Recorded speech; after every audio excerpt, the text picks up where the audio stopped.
여러분 참 반갑습니다. 저는 오전 성경 강해를 맡은 김현회 목사입니다. 이번에 저희가 다룰 주제는 영적 성장이에요. Spiritual Growth입니다. 여기 적힌 대로 Growing up into Christ, 범사에 그에게까지 자랄지라, 이 영적 성장을 주제로 저희가 이제 3일간 하나님의 말씀을 묵상하려고 합니다. 그런데 영적 성장이라는 주제는 굉장히 광범위한 주제예요. 우리가 이 영적 성장에 대해서 충분히 말하려면 많은 시간이 필요하다고 생각합니다. 그렇게 다 할 수 있는 시간적 여유가 없고, 이번에 제가 목표로 하는 것은 영적 성장에 대한 중요한 가르침을 주는 성경 본문 3곳을 여러분과 함께 나누는 것입니다.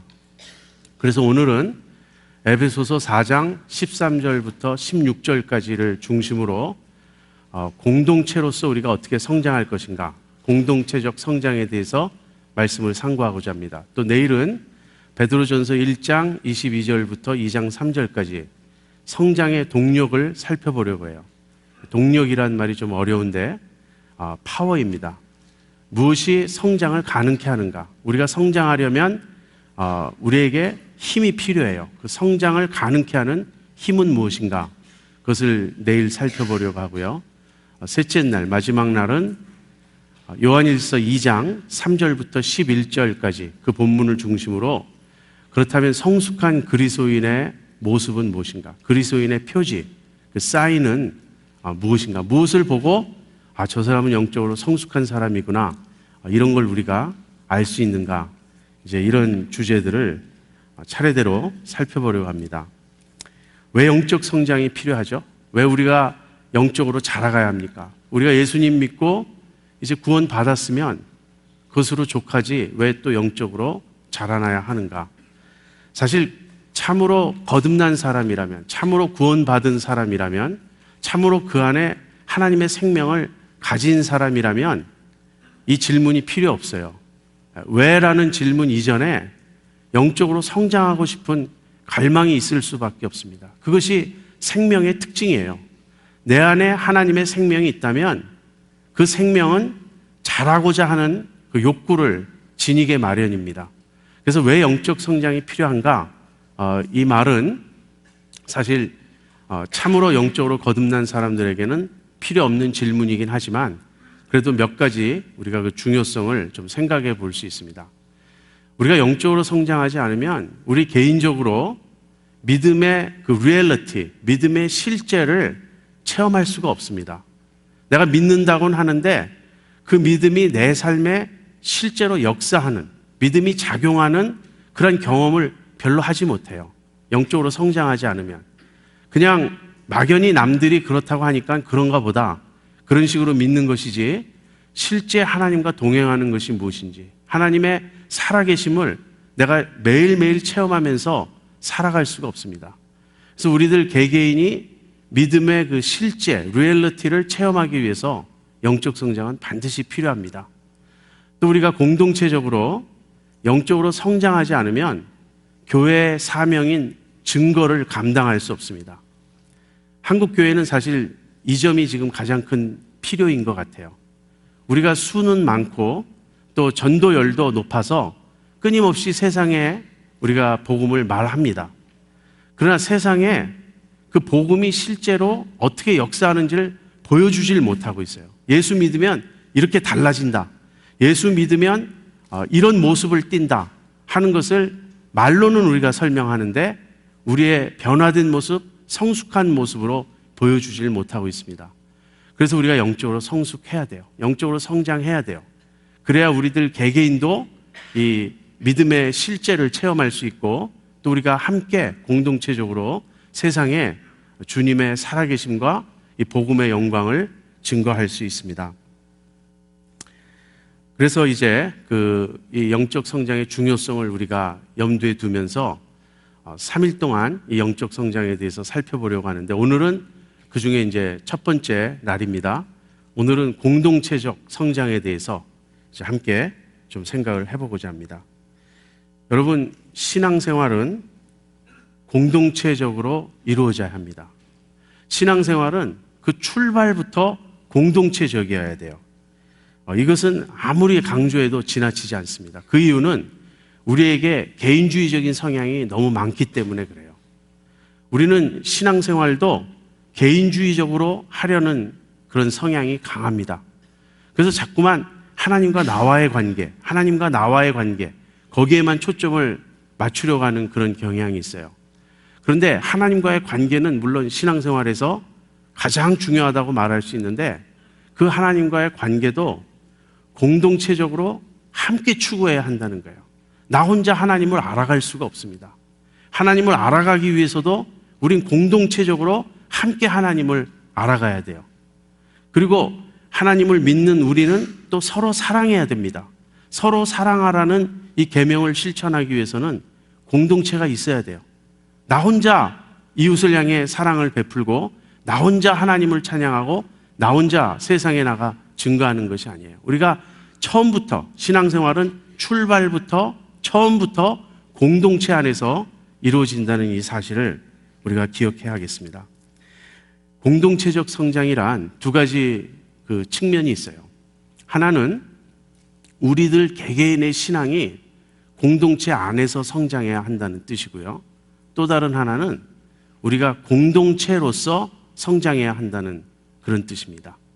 우리의 신앙은 공동체 안에서 확인되고 공동체 안에서 성장해 가는 것이에요. 그리고 우리가 하나의 공동체로서 함께 성장해 가야 하는 것입니다. 신앙생활은 처음부터 공동체적으로 이루어져야 하는데 그것이 우리가 구원받는다는 말의 의미예요. 우리는 흔히 구원을 죽어서 천국에 간다 이런 식으로 말을 합니다.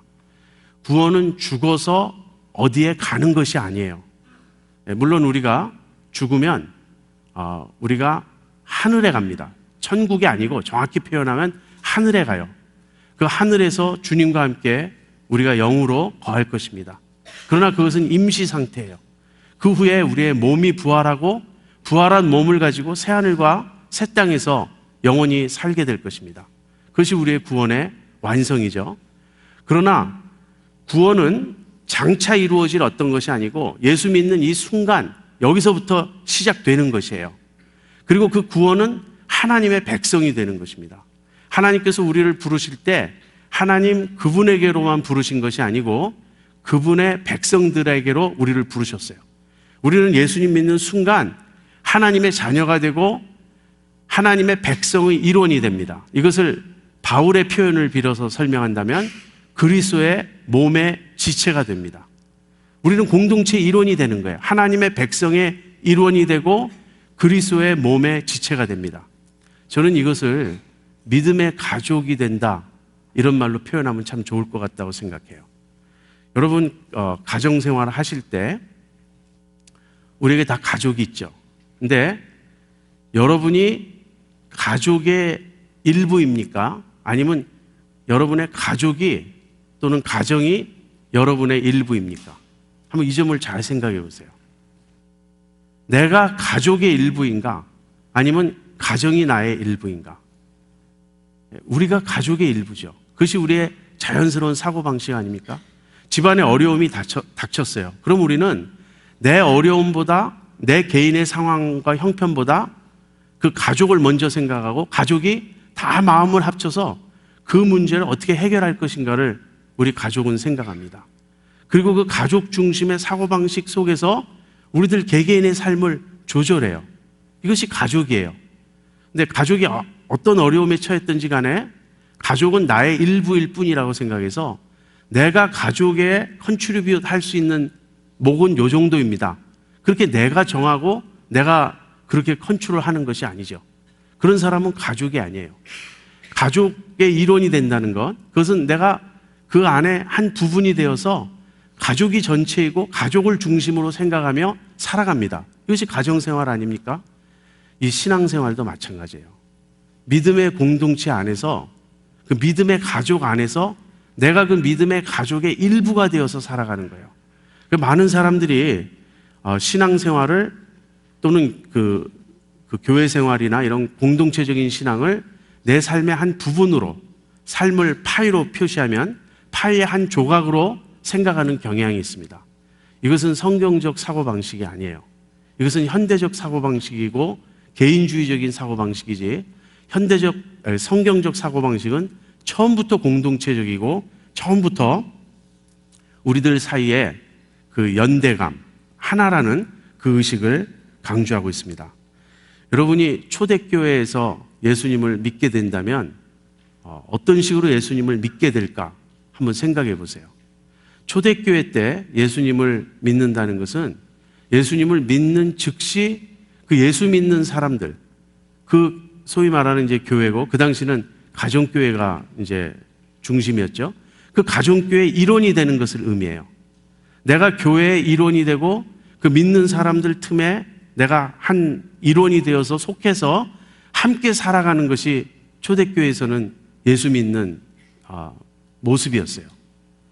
그러니까 churchless Christian, 교회 없는 그리스도인이라든지 solitary Christian, 홀로 있는 그리스도인이란 것은 상상할 수 없는 그런 개념이었습니다. 그런데 현대에는 그런 개념이 빈번히 등장하고 있어요. 여러분, quiet time이 더 중요합니까? 아니면 공예배가 더 중요합니까? 많은 복음주의자들은 큐티가 더 중요하다 이렇게 생각하는 성향이 있어요. 하나님과 나와의 관계가 먼저라고 생각해요. 물론 하나님과 나와의 관계가 가장 중요합니다. 그러나 출발부터 우리가 공동체가 함께 하나님과의 관계를 추구한다는 이 개념을 우리가 확실히 가져야 되겠어요. 이 공동체적 신앙을 좀 더 이해하기 위해서 제가 한 가지만 더 말씀드리겠습니다. 주님이 가르쳐 주신 기도문이 있죠. 주기도문.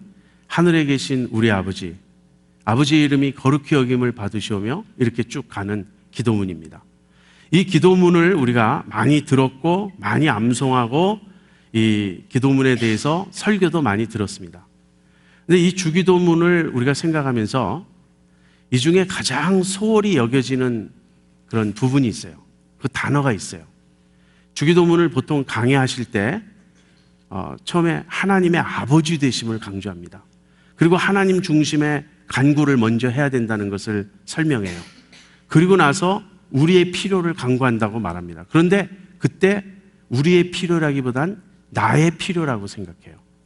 주기도문에서 우리가 가장 놓치기 쉬운 점은 무엇이냐면 이것은 우리의 기도라는 거예요.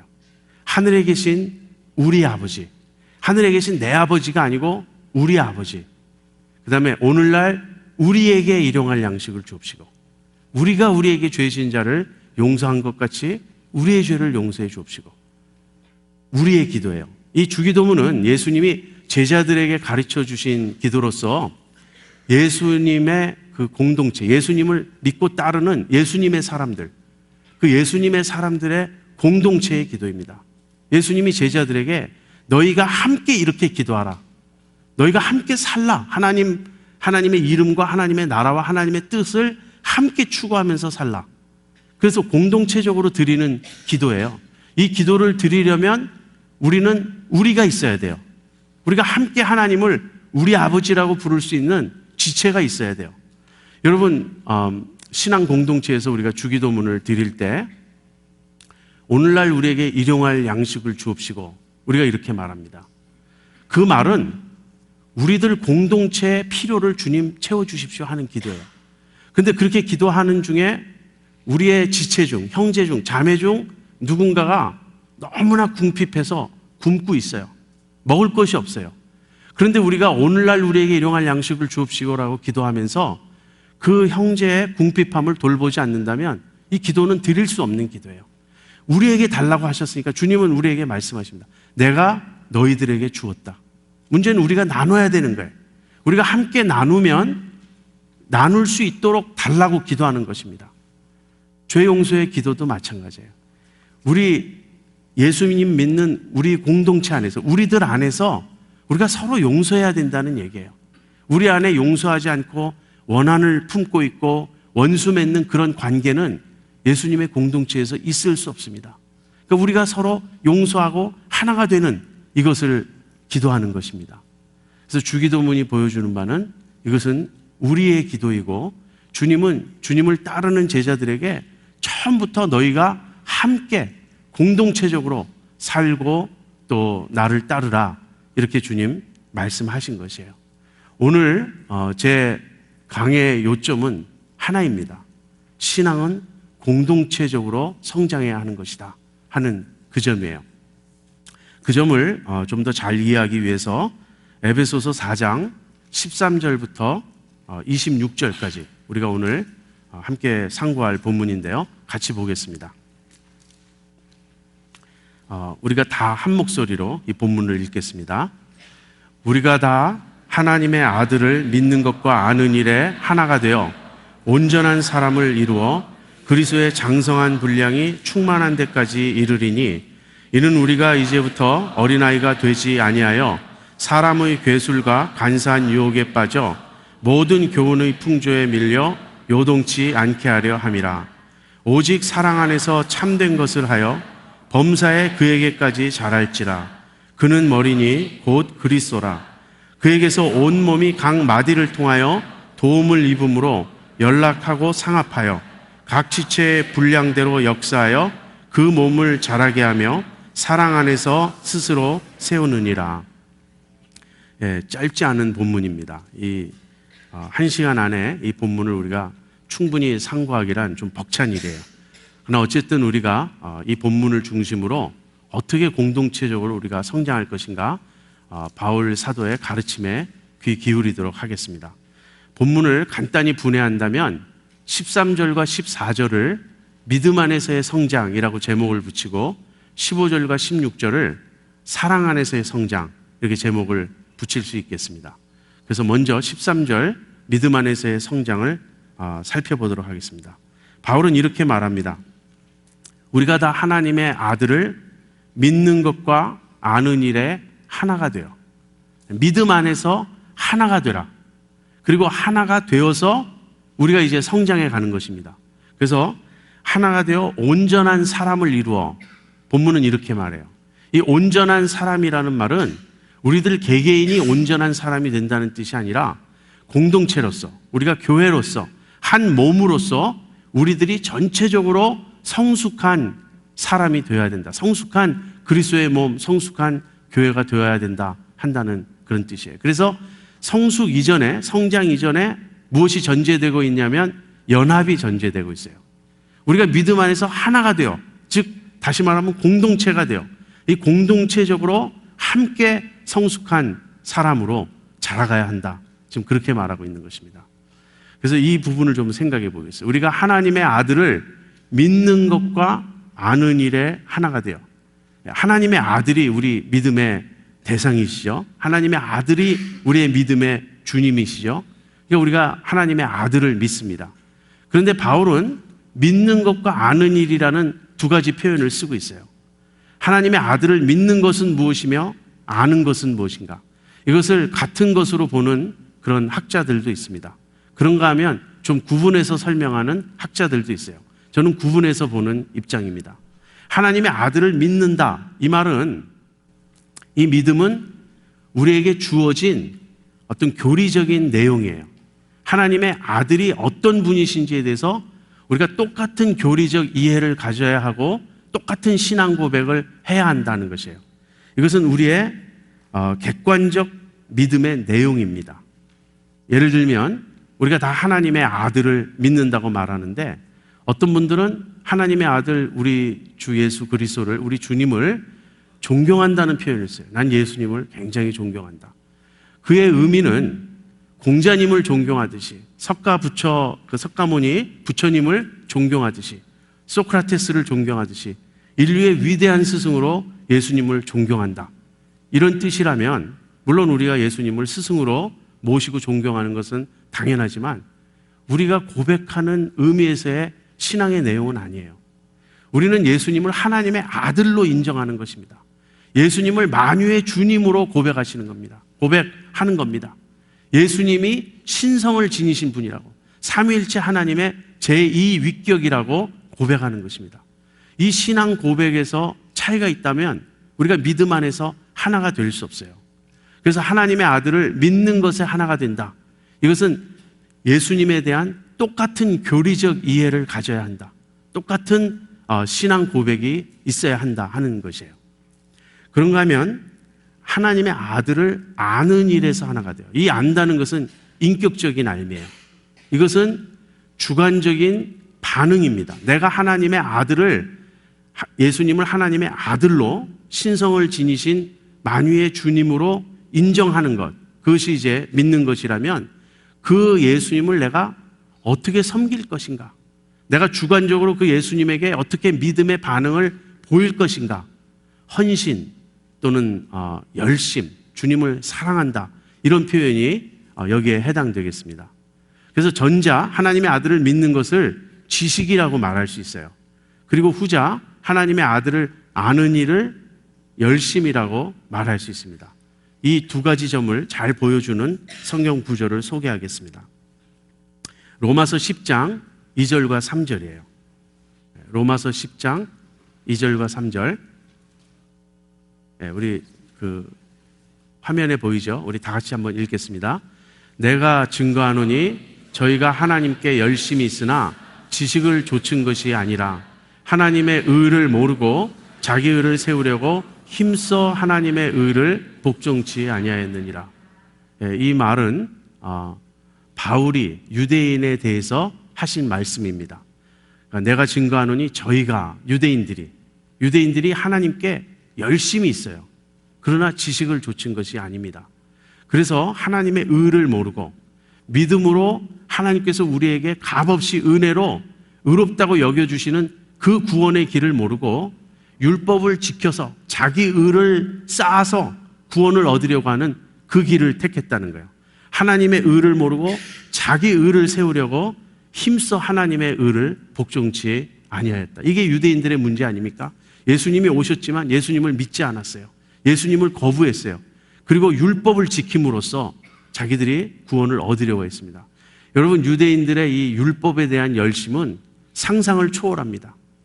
특별히 이들이 아주 중요하게 여겼던 율법이 안식일 규례예요. 그리고 또 정결 규례예요. 그래서 어떻게 안식일을 지켜야 우리가 온전히 안식일을 지킬 수 있을까? 이런 문제로 많이 고민했습니다.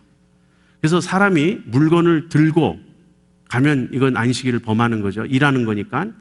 그런데 내가 아들을 안고 가는 거는 일이냐 아니냐. 아들이니까 그건 일이 아니다. 그런데 그 아들이 만약에 물건을 들고 있으면 어떻게 되는가? 내가 아들을 안고 가는데 그 아들이 물건을 들고 있어요. 그럼 그건 일이다.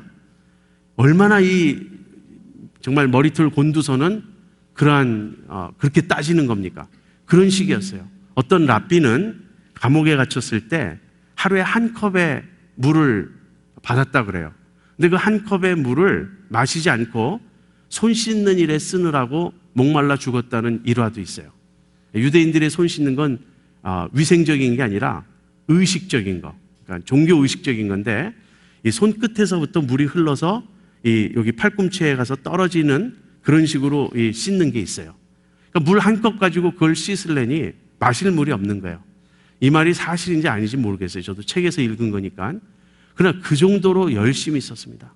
율법 지키는 일에 목숨을 건 사람들이 유대인이에요. 그런데 그들이 열심은 있지만 지식을 좇은 것이 아니다. 하나님의 구원의 그 길을 알지 못했어요. 여러분, 이 지식과 열심, 이 둘이 다 필요합니다. 어떤 사람들은 신학 지식이 아주 뛰어나요. 성경도 줄줄 외우고 아주 미묘한 신학적인 견해의 차이도 설명할 수 있습니다. 그러나 그 사람은 머리로 신학을 논할 뿐이지 주님을 향한 그 뜨거운 가슴이 없어요. 주님을 찬양하지도 별로 않고 주님을 사랑하고 주님께 헌신하려고 하지도 않습니다. 이것은 바른 신앙이 아니에요. 반면에 마음은 뜨거운데 주님을 위해서 난 목숨을 바칠 각오가 있다, 이렇게 열정적인데 너무 성경을 모르고 무엇이 주님을 바로 믿는 길인지 모르는 사람들이 있습니다. 이것은 둘 다 그릇된 치우친 모습이에요. 예수님을 바로 믿는 길은 예수님에 대한 바른 신학적 이해, 신학적 지식이 있어야 되고 또 그분에 대한 열심과 헌신과 사랑과 이쪽이 있어야 돼요. 그래서 하나님의 아들을 믿는 것과 아는 일에 우리가 하나가 되어야 됩니다. 믿음 안에서 이런 믿음의 객관적인 측면, 주관적인 측면, 이 양면을 합친 온전한 믿음 안에서 우리가 하나가 되어야 됩니다. 그 다음에 우리는 성장해 갈 수 있어요. 그런데 여러분, 하나가 된다는 말을 우리 또 잘 이해해야 됩니다. 이것은 획일성을 의미하지 않고요, 통일성을 의미합니다. 획일성이란 영어로 uniformity예요. 이것은 외적인 모습이 아주 똑같습니다. 획일성을 엿볼 수 있는 제일 좋은 곳은 군대예요. 군대는 저마다 자기 원하는 대로 할 수가 없어요. 처음부터 끝까지 정해진 그 규칙대로 모든 걸 행해야 됩니다. 여러분, 우리가 획일성을 추구하자는 것이 아니에요. 신앙생활 하는데 어떤 사람은 통성기도를 뜨겁게 하기를 원합니다. 어떤 사람은 좀 조용히 묵상하면서 기도하기를 원해요. 물론 우리가 공동체로서 예배 드릴 때 같이 통성기도 할 수도 있고 같이 묵상기도 할 수도 있습니다. 그러나 어느 한쪽이 우리는 이 모양대로만 해야 된다, 이렇게 주장할 수 없는 거예요. 신앙의 획일성이 아니라 통일성이란 본질에 있어서 같은 거예요.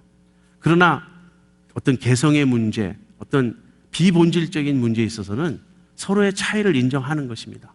우린 다양한 모습으로 하나님을 섬길 수 있어요. 그러나 하나님의 아들을 믿는 것과 아는 일, 그분에 대한 바른 신앙 고백과 그분에 대한 온전한 헌신, 이 점에 있어서는 우리는 마음이 하나가 돼야 돼요.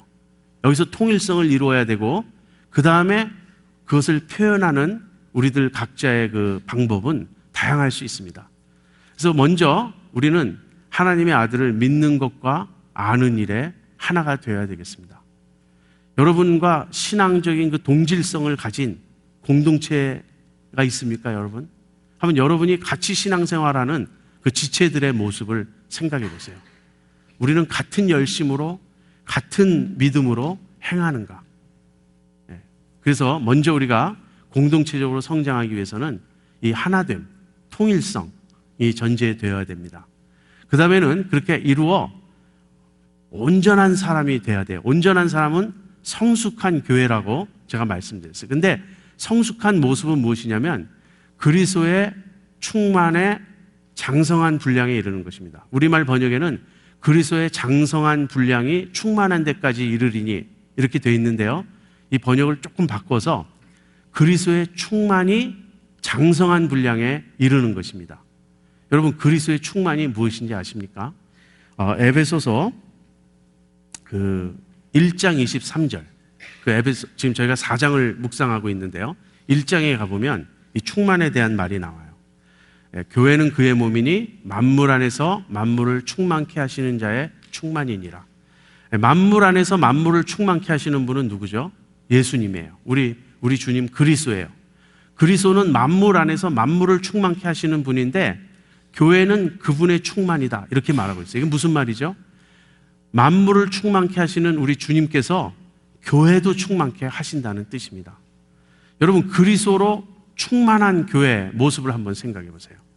그리스도의 충만으로 채움받은 교회는 어떤 교회일까? 예수님의 생명, 예수님의 능력, 예수님의 지혜가 충만한 교회일 것입니다. 그런데 이 충만이, 그리스도의 충만이 장성한 분량, 다시 말하면 어른의 수준에 도달하라는 거예요.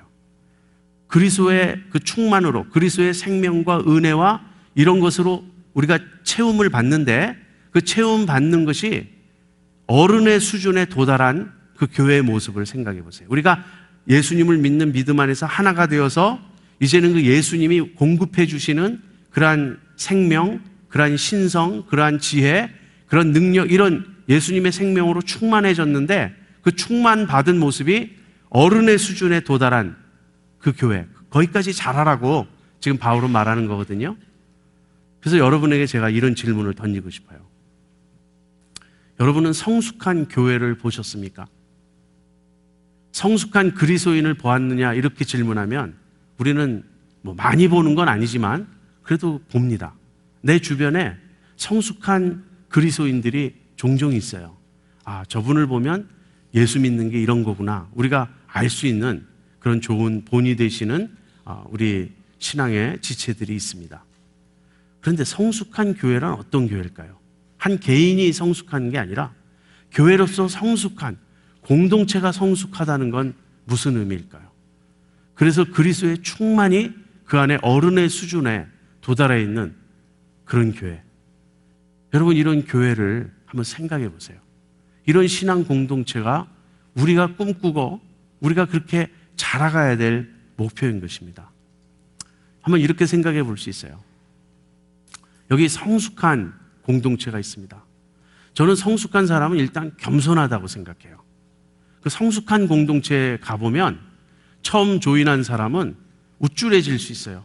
다 자기를 받아주고 자기를 존경해주고 자기를 영접해주고 섬겨주니까. 그래서 처음에는 그런 공동체에 가면 자기가 제일 잘난 줄로 알아요. 시간이 지나감에 따라 이게 좀 뭔가 이상해요. 이분들의 모습이 정말 다른 거예요. 실제 경건의 능력이 있고 실제 예수님을 닮았고 그래서 그 신앙에 정말 진정한 성숙을 보게 되는 겁니다. 그래서 처음에는 멋모르고 자랑하고 뽐내고 자기가 제일 잘난 줄 알았던 사람이 고개를 숙이지 않을 수 없는 거예요. 그런 분 앞에서 이게 진짜 신앙의 리얼리티구나. 이분들은 신앙의 실력이 있구나. 난 지금까지 가짜였구나. 이런 걸 깨닫게 되지 않겠습니까? 또 어떤 사람은 남의 험담을 잘하는 사람이 있어요. 근데 이제 그런 공동체에 속해서 또 누군가를 막 비판하고 험담을 하기 시작했습니다. 그런데 제가 보기에 이래요. 성숙한 신앙인들은 즉각 무안 주지 않습니다. 우리 남의 말 하지 맙시다. 뭐 이래가지고 무안을 주진 않아요. 사랑으로 그 사람을 이끌고자 하니까. 그러나 전혀 동조하지 않는 거예요. 처음에는 자기 그 흥분에 들떠서 막 얘기하다가 아무도 내 말에 귀를 기울이지 않고 동조하지 않는다는 걸 슬슬 깨닫게 됩니다. 그리고 이분들 앞에서는 내가 함부로 말해서는 안 되겠구나. 이분들 앞에서는 남을 험담하거나 비판하는 말은 해서는 안 되겠구나. 이런 걸 깨닫는 거죠. 어떤 다른 곳에서 몹시 상처받고 아주 그 성격이 좀 특이하고 모간한 그런 사람이 공동체에 오면 힐링을 받는 것입니다. 그 사랑 속에 푹 잠기는 거예요. 여러분이 속한 공동체가 그렇게 그리스도로 충만한 성숙한 그러한 공동체여서 우리 모임에 우리 그 교회 또는 내가 속한 이 그룹에 누가 오면 좋겠어. 그 사람이 여기 속하면 사랑을 받고 변화될 텐데 그리스도를 볼 수 있을 텐데 그리스도를 맛보게 될 텐데 그렇게 우리가 생각할 수 있는 그런 공동체를 여러분 보셨습니까? 성숙한 공동체. 이것이 지금 시대의 요청이라고 저는 생각해요. 우리 주님의 뜻이라고 생각해요. 우리가 정말 온전한 사람을 이루어 그리스도의 충만히 어른의 수준에 이르기를 장성한 분량에 이르기를 바울은 권면하고 있는 것입니다. 여러분 영적 성장을 생각할 때 이제부터 항상 공동체적 성장을 생각하세요. 이 말은 우리끼리 친교를 진하게 하라는 말이 아니에요. 함께 하나님을 추구하자는 거예요. 함께 세상을 향해 나아가자는 거예요. 그리고 우리가 서로 뜨겁게 사랑하자는 거예요. 이렇게 공동체적으로 성장한 그런 모습은 어린아이가 아닙니다. 어린아이는 어떻게 행하죠? 어린아이는 제가 고린도 교회 바울이 어린아이와 같다고 책망한 그 본문을 읽어드리겠습니다. 고린도전서 3장 1절 2절이에요. 형제들아 내가 신령한 자들을 대함과 같이 너희에게 말할 수 없어서 육신에 속한 자 곧 그리스도 안에서 어린아이들을 대함과 같이 하노라. 내가 너희를 저지로 먹이고 밥으로 아니하였노니 이는 너희가 감당치 못하였음이거니와 지금도 못하리라. 고린도 교회는 은사가 많았던 교회죠. 방언도 있고 예언도 있고 온갖 은사가 있고요. 구변에 능하고 지식도 많고 어떤 면에서 우리가 속기 쉬운 그런 교회예요. 고린도 교회를 이렇게 딱 가보고 우리가 영적인 분별력이 없으면 굉장히 믿음이 좋고 뜨거운 그런 교회라고 우리는 생각할 수 있습니다. 그러나 바울의 판단은 달랐어요. 이들이 육신에 속한 자, 그리스도 안에서 어린아이들 같다고 바울은 말합니다. 그 이유가 무엇입니까? 이들이 이제 그 뒷부분에 보면 너희 가운데 시기와 분쟁이 있음이로다 그래요. 고린도 교회가 인간 지도자들을 중심으로 파를 나누었습니다. 바울파가 있고 아볼로파가 있고 게바, 베드로파가 있고 이렇게 인간 지도자들을 좇은 파가 있다 보니까 또 한쪽 파는 우린 그리스도파다. 그래서 이렇게 여러 지도자들을 중심으로 팔을 나눴습니다. 그래서 거기서 서로 시기하고 분쟁하고 그랬어요. 여러분, 열심이 다 순수한 건 아니죠.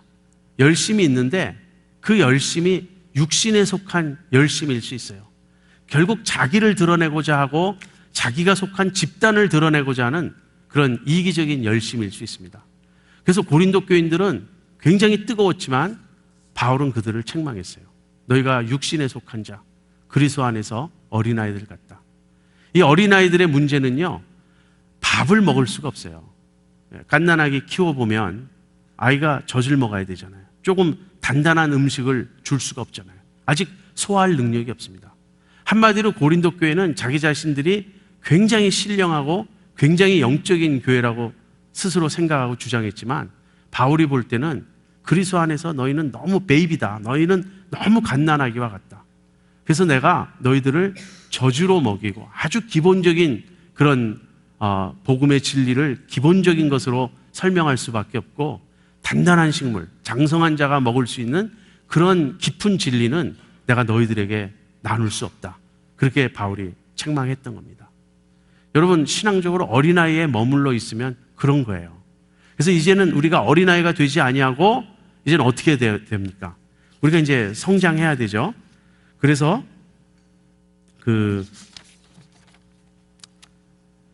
어린아이가 되지 아니하여 사람의 괴술과 간사한 유혹에 빠져 모든 교훈의 풍조에 밀려 요동치 않게 하려 합니다. 어린아이의 특징은 무엇이냐면요, 쉽게 요동하는 거예요.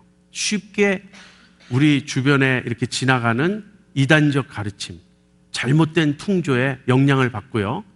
한마디로 신앙이 유행성 신앙이 됩니다. 이 점도 한번 우리가 생각해 볼 필요가 있어요. 내 신앙은 유행적인 신앙은 아닌지. 나쁜 것부터 얘기하면 신천지 운동이 막 우리 주변에 일어납니다. 너무 쉽게 그런 가르침에 빠져들어가는 거예요. 또는 신사도 운동. 신사도 운동은 많은 신학자들이 또 그쪽에 있기 때문에 우리가 속을 수 있어요. 아무튼 그런 것.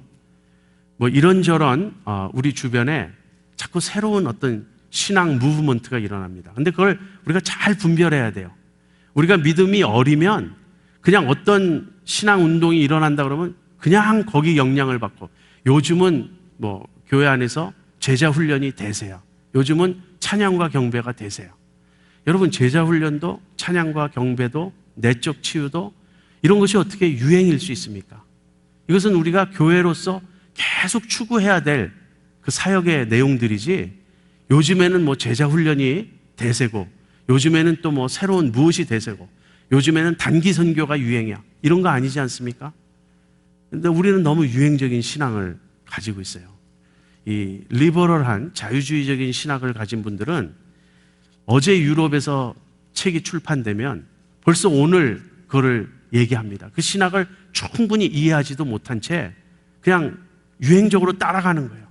그런가 하면 이 보수적인 교회들의 좀 모습은 미국에서 어떤 세미나가 있고, 교회 성장 세미나, 어떤 이런저런 교회에 대한 컨퍼런스가 있으면 그런 걸 또 방법론을 너무 빨리 도입해가지고 흉내내려고 합니다.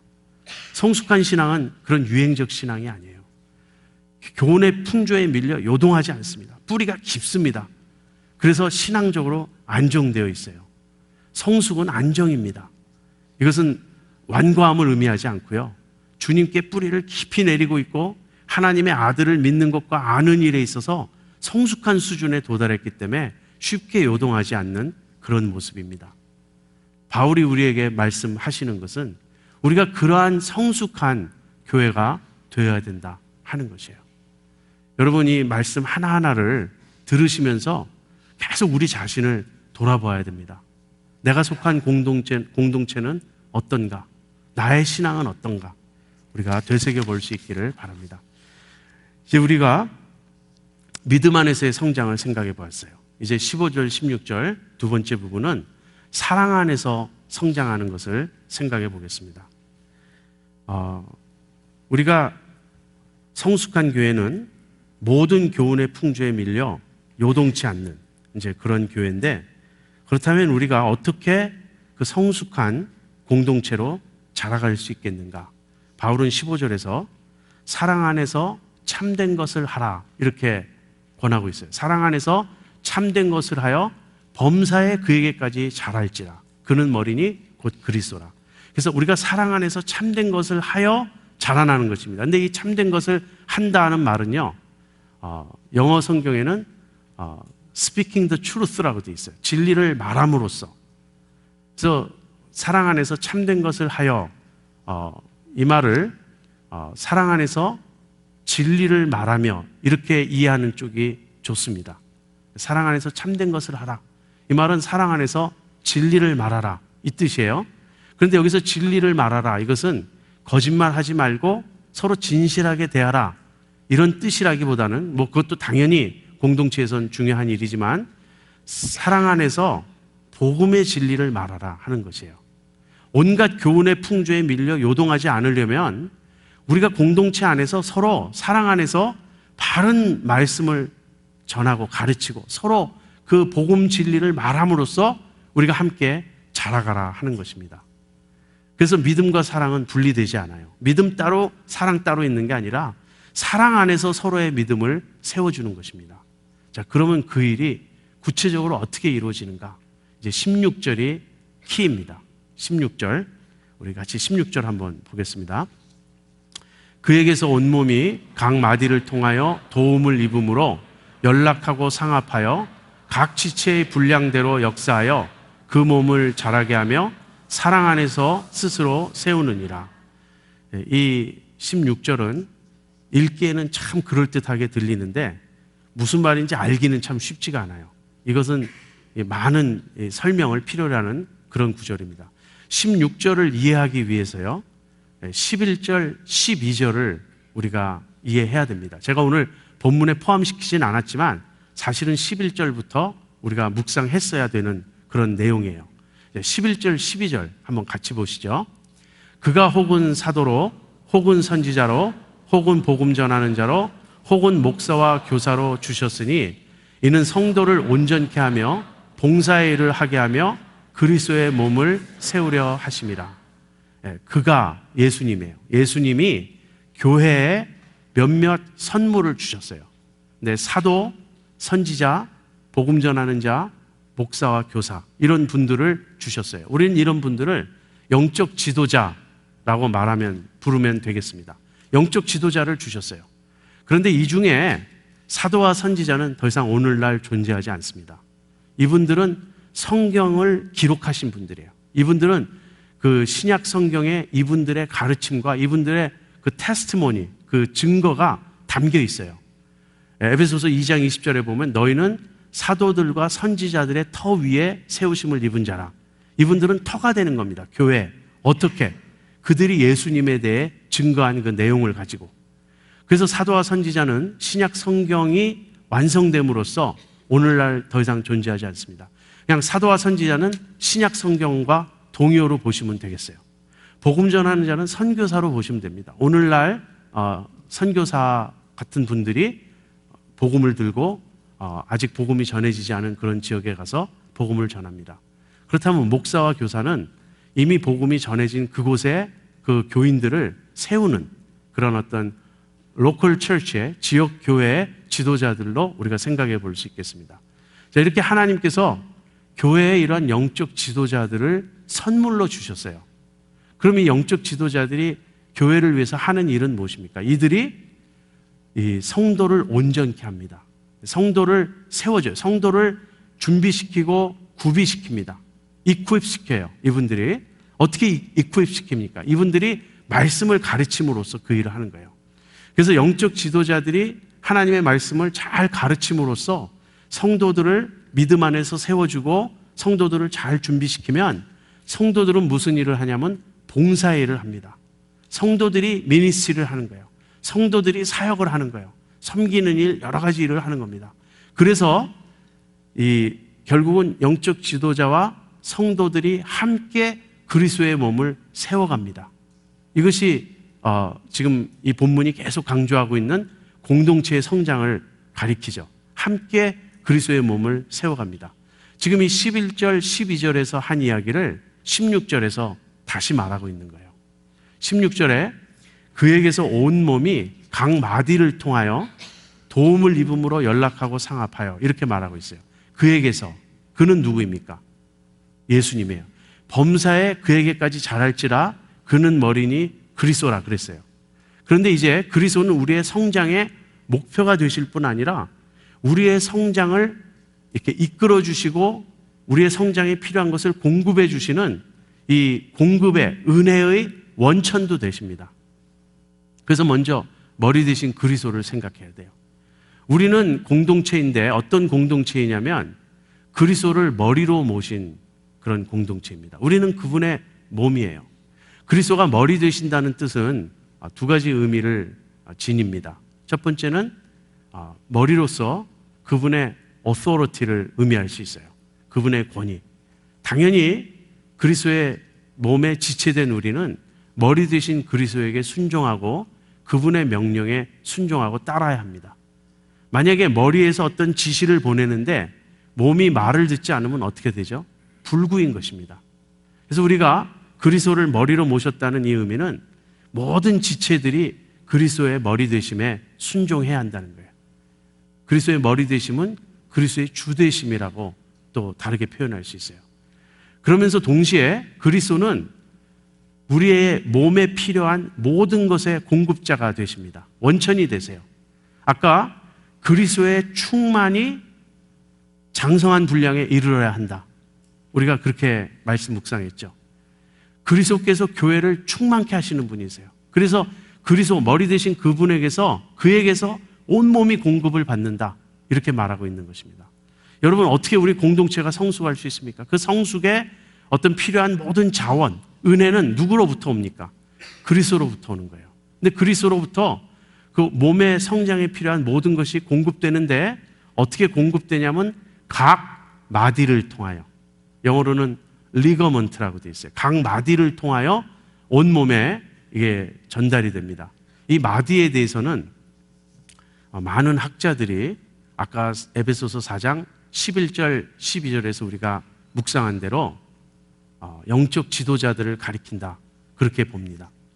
그에게서 머리 되신 우리 주님으로부터 각 마디를 통하여 영적 지도자들을 통하여 온 몸이 도움을 입습니다. 그러면 각 마디가 하는 일은 뭐죠? 말씀을 가르치는 거예요. 영적 지도자들이 하는 일은 그리스도의 충만을 우리 모든 지체들이 누릴 수 있도록 그리스도에 대한 가르침을 주고 그리스도의 말씀을 전하고 영적으로 믿음을 세워주는 그 일을 하는 것입니다. 그래서 교회 공동체에서 정말 중요한 것은 이 하나님의 말씀을 바로 전하는 그러한 역할이에요. 존 스타트 목사님 그렇게 말씀하셨어요. 오늘날 교회의 가장 큰 필요는 무엇인가? 그것은 하나님의 말씀을 바로 가르치는 교사들이 더 많이 나오는 것이다. 저 개인의 신앙생활을 돌이켜 보아도요, 좋은 영적 지도자를 만나서 하나님의 말씀을 잘 배웠을 때 제 신앙이 많이 성장했어요. 굉장히 큰 도움을 받았어요. 그것이 내가 처해 있는 현재 신앙 공동체 안에서, 지역교회 안에서 잘 이루어지면 더 바랄 것이 없겠는데 사실 좀 잘 안 이루어질 수도 있습니다. 그게 우리의 현실이에요. 그럴 때는 어떻게 해야 되죠? 하나님께서 지역교회에 주셨지만, 이런 지도자들을 주셨지만, 또 어떤 분들의 사역은 지역교회를 넘어서 아주 전 세계 교회를 향하여 영향을 미치는 분들이 있어요. 다시 말하면 우리는 그런 분들의 책을 통해서도 도움을 받을 수 있습니다. 제가 개인적으로 그 도움을 많이 받은 분이 존 스타트 목사님이에요. 그분의 여러 서적을 읽으면서 제 신앙에 아주 큰 도움을 받았습니다. 그래서 교회 영적 지도자들이 있어요. 이 영적 지도자들이 그리스도로부터 공급되는 그 모든 은혜, 그 모든 충만, 그리스도의 생명, 이것을 말씀을 가르침으로써 각 지체들에게 전달하는 것입니다. 그래서 그에게서 온몸이 각 마디를 통하여 도움을 입음으로 연락하고 상합하여, 우리들이 서로 연결되어서 하나가 되어서 그 다음에는 각 지체의 분량대로 역사합니다. 지금 우리가 몸을 생각해요. 몸에는 머리가 있고 그 다음에 마디를 통하여 연결되고 그 다음에는 그 마디를 통하여 연결된 몸의 모든 멤버들이 있어요. 몸의 모든 지체들이 있어요. 이제 지체는 우리들입니다. 우리들 전부가 지체 아닙니까? 그래서 우리들이 어떻게 하라는 말인가? 각 지체의 분량대로 역사하여 우리들 모두가 섬겨야 된다는 거예요. 우리들 모두가 몸을 세우는 일에 동참하고 함께 해야 한다는 것입니다. 그런데 각자의 분량대로. 참 이 말이 위로가 돼요. 우리는 서로 믿음의 성숙도가 달라요. 우리가 받은 은사가 달라요. 우리가 할 수 있는 역할이 다릅니다. 아까 교회는 통일성을 유지해야지 획일성을 유지하라는 말이 아니다. 제가 그렇게 말씀드렸죠. 모두가 똑같이 교회를 섬기는 것이 아니에요. 교회를 섬길 때는 다양한 모습으로 섬깁니다. 사실 교회에 이렇게 우리가 교회 생활을 하다 보면 정말 이렇게 섬김이 큰 그런 분들이 있어요. 정말 헌신을 많이 하고 남들을 돌아보는 일에 앞장서서 많은 봉사를 하시는 분들이 있습니다. 저는 그런 분들을 생각할 때 교회는 정말 저런 분들 때문에 세워져 가는 게 아닌가 하는 그런 생각을 많이 해요. 그러나 믿음의 분량이 거기 못 미쳐도 손님이어서는 안 됩니다.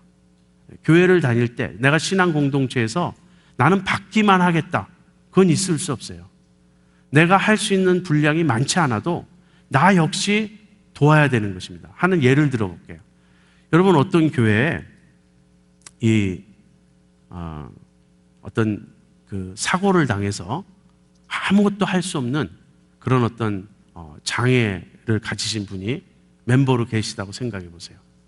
이분은 교회도 나오지 못합니다. 그냥 항상 집에 누워만 계세요. 그러니까 이분은 늘 그 원하는 게 뭐냐면 미안하지만 바쁘지만 않으면 교인들이 좀 찾아와 주는 거예요. 그러니까 교인들이 찾아와서 교회 얘기도 해주고 찬송도 불러주고 오늘 목사님 설교가 어땠다 이런 것도 좀 전해주고 교회에서 일어나는 일들을 들려주기를 원합니다. 그래서 많은 분들이 이 지체를 섬겨요. 근데 이 지체는 생각하는 거예요. 나는 하는 일이 뭐가 있나? 나는 교회에 짐만 되고 있지 내가 기여하는 바가 뭐가 있나? 여러분 그렇게 생각하십니까? 이 지체를, 그러니까 이 장애를 가지신 이 교우님은 교회를 위해서 컨트리뷰트 할 수 있는 게 하나도 없을까요? 근데 이런 현상도 있을 수 있어요. 이분은 병상에 누워서 꼼짝 못 하는데 이분을 위로하러 간 교우들이 전부 은혜를 받고 돌아올 수 있어요. 병상에서 주님의 은혜를 묵상하다가 그 너무나 이 은혜가 충만해져서 자신을 찾아오는 분들에게 격려하고 한두 마디라도 그분들에게 감사를 표하고 그분들을 위로하고 또 그분이 계속 기도할 수 있습니다. 병상에서. 그래서 실제 몸으로 하는 일은 하나도 없어요. 모임에도 나오지 못해요. 뭐 병상에 계신 분이 무슨 헌금을 많이 하겠습니까? 그래서 어찌 보면 교회에 짐만 되는 듯 싶은데 그 교회 교우님들의 그 고백을 들어보면 그분이 짐이 아니에요. 그분이 그 교회에 너무나 중요한 역할을 하시는 분이에요. 흔히 이제 셀 모임을 하다 보면요, 여러분 같은 이제 젊은 세대에서는 어떤 청년의 모임을 하든지 바이블 스터디를 할 때 어떤 문제가 있을 수 있냐면 자기 문제를 잘 안 꺼내요. 사람들이 다 잘 믿는 것 같고 아무 문제가 없는 것 같고 그래서 참된 쉐어링이 되지 않습니다. 이제 그런 모임은 겉돌아요. 아주 드라이해지고 모임 끝나고 집에 돌아갈 때 멤버들이 허탈합니다. 우리가 이러려고 모였나? 뭐 아무도 자기 속을 오픈하지 않고. 그런데 어떤 한 지체가 자기가 정말 괴롭고 힘들고 어려운 일을 꺼내놓습니다. 나 위해서 좀 기도해 달라고. 저희 이렇게 그 장년층에서는 많은 경우 부부관계가 그 이슈가 돼요. 어떤 분이 정말 나는 남편 때문에 너무 힘들다. 그리고 막 눈물을 흘리면서 고백하게 돼요. 굉장히 부끄러울 수 있어요. 그러나 그걸 무릅쓰고 자기를 오픈합니다. 여러분, 그 한 사람 때문에 셀이 살아나요. 누군가 자기를 진실하게 오픈하기 시작하면 사람들이 자기들도 오픈합니다. 어떤 사람이 수치를 드러냈다고 생각하는 순간 부끄러워지는 게 아니에요. 우리는 다 부끄러운 부분이 있어요. 우리는 남에게 보이기 꺼려하는 늘 숨기고 싶은 어떤 부분이 있습니다. 그래서 우리는 우리도 모르게 가면을 쓰고 살고 마스크를 쓰고 살고 늘 자신을 숨기기에 급급합니다. 그런데 공동체 안에서 그것이 터져 나오는 거예요. 여기서는 안전하다. 여기서는 내가 내 실제 모습을 보일 수 있다. 이런 일이 일어나는 거예요. 그래서 자기의 부끄러움, 자기의 연약함을 솔직하게 고백한 그 한 지체가 교회를 살립니다. 그 모임을 살려요. 여러분이 정말 공동체에 속했다는 그 의식, 내가 몸의 지체라는 그 의식을 갖고 돌아보기 시작하세요. 나는 누구를 돌볼 것인가? 여러분 여기서 아까 그 4장 11절 12절에서 봉사의 일을 한다는 말이 나오죠. 그래서 목사와 교사로 주셨으니 이는 성도를 온전케 하며 그 영적 지도자들이 교우님들을 세워가는 모습입니다. 그 다음에 성도님들은 이 영적 지도자들의 도움을 받아서 이제는 봉사의 일을 합니다. 여러분 우리가 해야 될 봉사의 일이란 무엇일까요? 이 점을 좀 생각해 봤으면 좋겠어요. 우리가 교회가 영어로 얘기하면 organism이라기보다는 organization일 경우가 많아요. 그러니까 유기적인 어떤 생명체라기보다는 어떤 기관인 경우가 많습니다. 교회의 기관적인 측면을 우리가 부인할 수 없어요. 교회도 역시 하나의 organization으로서의 그 기능을 해야 됩니다. 그러나 organization적인 측면을 가급적이면 확대하지 않는 게 좋아요. 그걸 줄이는 게 좋습니다. 무슨 말이냐면 봉사의 일을 한다 그럴 때 교회 자체의 어떤 조직, 그런 것을 유지해 가기 위해서 그런 봉사를 많이 하는 것, 그것은 저는 그렇게 바람직한 공동체적인 생활이라고 생각하지 않습니다. 제가 아는 한 집사님이 계셨어요.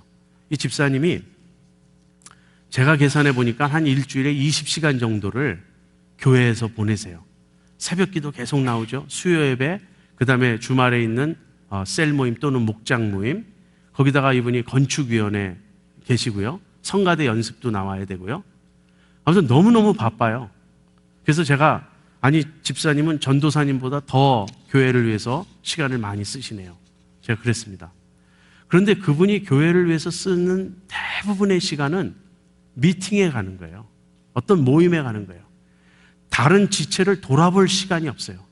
다른 지체의 어려움을 듣고 그 집에 가서 그 지체와 대화를 나눈다든지 그 지체를 격려한다든지 하는 성도가 성도를 서로 사랑으로 돌보고 세우는 그런 일을 할 시간이 없어요.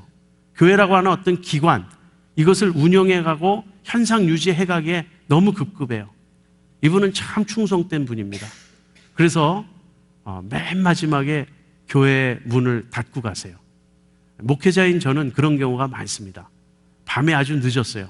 그런데 아무도 없습니다. 이제 제가 마지막으로 교회 문을 잠그고 가야 될 때가 있어요. 그렇게 교회 문을 잠그고 갈 때 굉장히 쓸쓸해요. 아무도 없이 그 캄캄한 이제 예배당을 잠그고 집에 갈 때, 그러나 저는 목회자니까 이게 내 운명이라니 그렇게 생각합니다. 근데 그 집사님이 그러시는 거예요. 그 집사님이 교회가 다 끝났는데 아무도 없는 그 예배당에 문을 잠그고 갑니다. 이분은 충성스럽게 그 일을 합니다. 그러나 그런 식의 봉사는 금방 지치게 만들어요. 사람을 회의에 빠지게 만들어요. 그런 일도 안 할 수는 없지만 그거보다는 더 많은 시간을 우리가 서로를 돌아봐야 됩니다. 서로의 필요를 알아야 되고, 그래서 사실 굉장히 친해져야 돼요. 믿음의 지체들이 가족이니까 많은 시간을 함께 보내고 서로의 사정을 알고 기도 제목을 알고 그 집의 어려움을 알고, 그래서 그 어려움을 내가 실질적으로 도와주는 그런 봉사, 그것이 봉사의 일을 하는 거예요.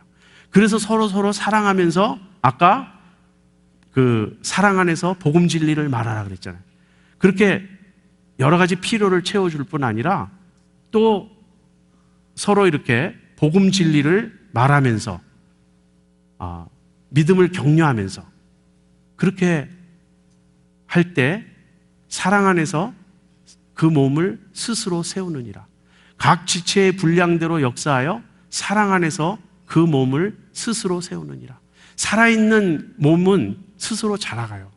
머리로부터 공급받아서 온 몸이 함께 연합해서 함께 활동함으로써 스스로 자라갑니다.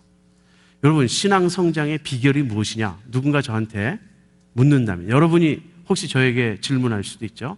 목사님, 어떻게 하면 내 신앙이 성장할 수 있습니까? 제가 여러 가지 답을 여러분에게 드릴 수 있습니다. 사실 지금 말씀드리는 이런 성경 강해가 그 답이겠죠. 저는 이렇게 답하고 싶어요.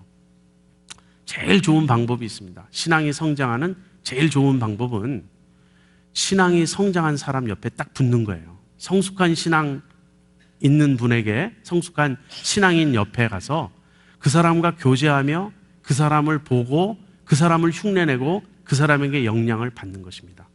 그런데 그거보다 더 좋은 일이 있어요. 그것은 성숙한 그룹에 속하는 것입니다. 여러분, 우리의 신앙은 개인적으로 잘 성장하는 것이 아니에요. 우리는 공동체의 영향을 받습니다. 정말 성숙하고 성령 충만하고 깨어있는 그런 공동체를 우리가 만들어야 돼요. 함께 그런 공동체를 세워가려고 해야 돼요. 그런 공동체 안에 누군가 안 믿는 사람이 들어오면 아주 강한 영향을 받게 돼 있어요. 우리의 가치관, 여러분 가치관이 바뀌어야 된다, 우리는 그 말을 많이 하잖아요. 성경 공부를 하면 무엇이 주님이 가르치시는 가치관인지를 배울 수가 있습니다. 근데 그건 머리로 아는 것이지 그 가치관이 나의 것이 되는 것은 아니에요.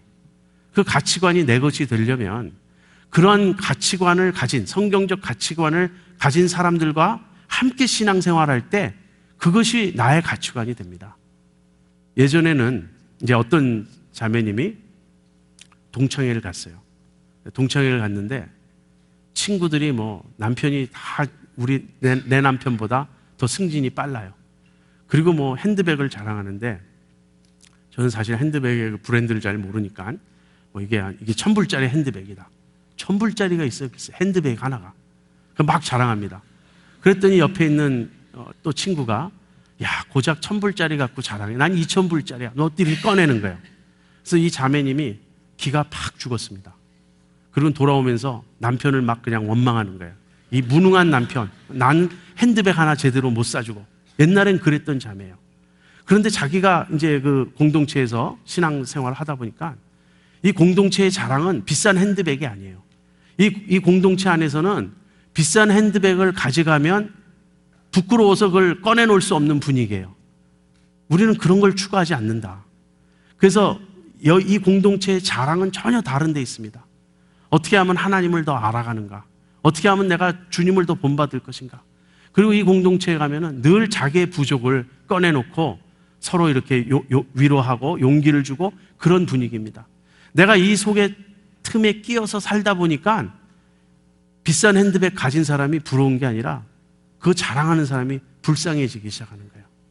그래서 다시 동창회를 갔는데 또 그런 모습을 보고 얘네들은 하나님을 모르는구나. 얘네들은 예수님을 모르는구나. 비싼 핸드백으로 치장해야 자기의 존재 가치를 확인할 수 있는 정말 불쌍한 사람들이구나. 나는 하나님의 사랑을 받고 하나님의 자녀가 되어 세상에 부러울 것이 없는 그런 사람이 되었는데 이 친구들 참 불쌍하다. 내가 어떻게 하든지 복음을 전해야 되겠다. 이렇게 바뀌는 것입니다. 이 가치관이 큐티만 한다고 바뀌는 것이 아니에요. 그런 가치관을 공유한, 함께 나누는 그 모임이 있어야 됩니다. 지금 우리에게 정말 큰 필요는 무엇인가? 성숙한 공동체예요. 여러분, 이 공동체로서 성숙해 가야 된다는 이 바울 사도의 가르침을 귀담아 듣기를 바랍니다. 오늘 첫 번째 시간에 영적 성장에 대한 첫 번째 강해인데요. 오늘 이 에베소서 4장 이 말씀을 본문으로 우리가 묵상한 것은 신앙 성장은 공동체적으로 이루어져야 한다. 공동체 안에서 우리 개개인의 신앙도 성장하고 또 주님이 원하시는 것은 공동체로서 함께 성숙한 공동체가 되는 것입니다. 우리가 다 하나님의 아들을 믿는 것과 아는 일에 하나가 되어 온전한 사람을 이루어 그리스도의 충만히 장성한 분량에 이르기를 바랍니다.